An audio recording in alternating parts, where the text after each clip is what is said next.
माँ के आंसू। राधा बहन का इकलौता बेटा अमेरिका में रहता था।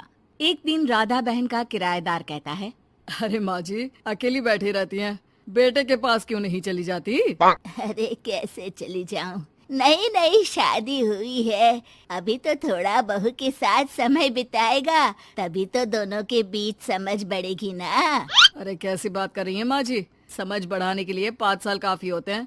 5 साल की शादी को कोई नई शादी नहीं कहता। हाँ वो तो है, आया था पिछले साल उसका फोन, पूछ रहा था कैसी हो, पर अब तो काफी साल हो गए, कोई फोन भी नहीं आता। तभी फोन की बेल बजती है। लो 100 साल की उम्र है, आ गया मेरे मयंक का फोन।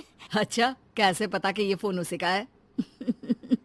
अरे कैसे पता नहीं चलेगा, माँ हूँ मैं। अरे रहने दो माँ जी, 1 साल से जिसका फोन नहीं आएगा वो अब क्या करेगा? होता भी वही है, फोन पर मयंक है। कैसी हो माँ? अरे बेटा तेरी आवाज सुन ली, अब तो मौत भी क्यों ना आ जाए, बहुत याद आती है बेटा। माँ मैं वो ऑफिस में था।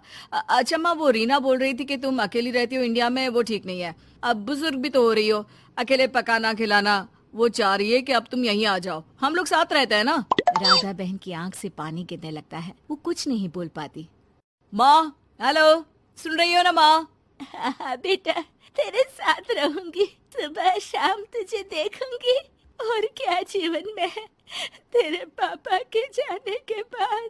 तभी बीच में बेटा माँ को रोक देता है। हाँ हाँ ठीक है माँ, तो मैं आता हूँ अगले हफ्ते तुम्हें लेने के लिए। राधा बहन को तो मानो बुढ़ापे में किसी ने पंख दे दिए हो, उड़ी जा रही थी पूरे मोहल्ले में। अरे वो मयंक आ रहा है, अब तो अमेरिका जा रही हूँ मैं, वहीं रहूंगी। अच्छा है मौसी, आपका जीवन देखकर तो मुझे भी रोना आ जाता था। कोई बात नहीं मौसी, देर से ही सही सब अच्छा होने वाला है अब। राधा बहन दौड़ दौड़ कर सामान ला रही थी। अरे इतना सामान तो 2 साल में भी कभी नहीं खरीदा जो 2 दिन में लिए जा रही हो मौसी।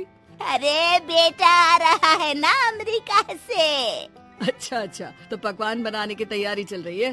हाँ बिल्कुल, उसको बेसन के लड्डू बहुत पसंद है। रात भर भूनना तलना ये सब प्रोग्राम चलता रहता है राधा बहन के घर में। और फिर वो दिन भी आ जाता है जब बेटा घर आता है। कौन? माँ मैं मयंक, ये घर का क्या हाल बना रखा है, न सफाई न धुलाई, कैसा लग रहा है ये घर? घर तो ऐसा ही था बेटा, हमेशा से, बस तू थोड़ा कमजोर लग रहा है। क्या हुआ बेटा? ये कमजोर नहीं फिट होता है माँ। वैसे और बता क्या हाल है तेरे? बेटे के मुंह से हाल पूछने का अंदाज भले ही फॉर्मेलिटी वाला हो, लेकिन राधा बहन की आंख फिर भर आती है। अरे यार, ये तुम्हारी हर बात पर रोने की आदत न जाने कब जाकर खत्म होगी। सही कहती है रीना तुम्हारे लिए। रीना बहू क्या कहती है मेरे लिए? यही कि बस यही एक आदत है तुम्हारी माँ की, इमोशनल ब्लैकमेल। अरे यार अब इसमें रोने की क्या बात है? ना ना कुछ नहीं, बहुत दिन बाद तो घर आया ना तो क्या रोएगी? हाँ क्यों? अच्छा ये ले, तेरे लिए रात भर बैठकर ये बेसन के लड्डू बनाए हैं, और ये अचार तुझे बहुत पसंद है ना? पसंद है नहीं माँ, पसंद थे।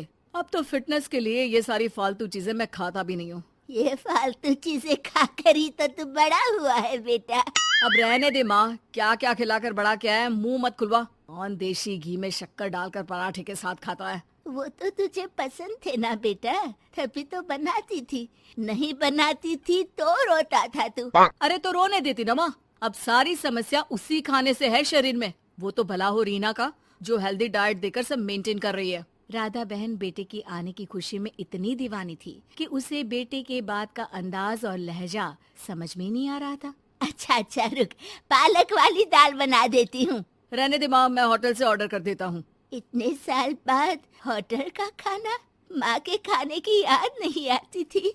अरे माँ फिर इमोशनल डायलॉग, प्लीज माँ। अच्छा सुन, बहुत कम वक्त है हम लोगों के पास, जल्दी जल्दी सारी पैकिंग कर ले, और हाँ इस घर को बेचना होगा। कैसी बात कर रहा है, तेरे पापा और मैंने एक एक पाई जोड़कर इस मकान को बनाया था। हाँ पर तू जा रही है ना, फिर कौन मेंटेन करेगा? कैसे क्या होगा माँ, मैं तो अब इंडिया आऊंगा भी नहीं। बेटा तो सो जाता है, लेकिन माँ घर का एक एक कोना घूम घूम कर देखती है। सही बात है, क्यों मोह माया जोड़ रही हूँ मैं इस घर से?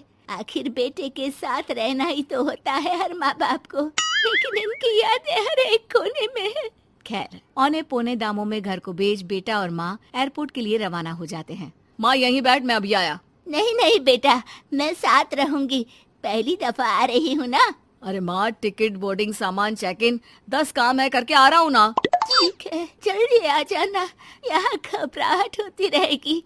बेटा माँ को समझाकर चला जाता है। माँ बैठी रह जाती है लेकिन बेटा आता ही नहीं। एयरपोर्ट के लोग बताते हैं कि इस नाम का लड़का तो कब का अमेरिका की फ्लाइट लेकर उड़ चुका है। माँ किसी तरह अपने बीके हुए मकान में ही आ जाती है। मुझे कुछ दिन रहने दो, पता नहीं क्या हुआ, हो सकता है कोई मजबूरी हो बेटे की। नया मकान मालिक कहता है। अरे माँ जी, कमरा तो मैं आपको दे दूँ, पर भाड़े का क्या? पति की पेंशन भी है भैया। ठीक है, आप आराम से रहिए, लेकिन एक बात बताइए, आप किसी रिश्तेदार के घर क्यों नहीं चली जाती? अरे कैसी बात कर रहे हैं आप, मेरा बेटा कभी भी आ सकता है। अगर मैं उसे यहाँ नहीं मिली तो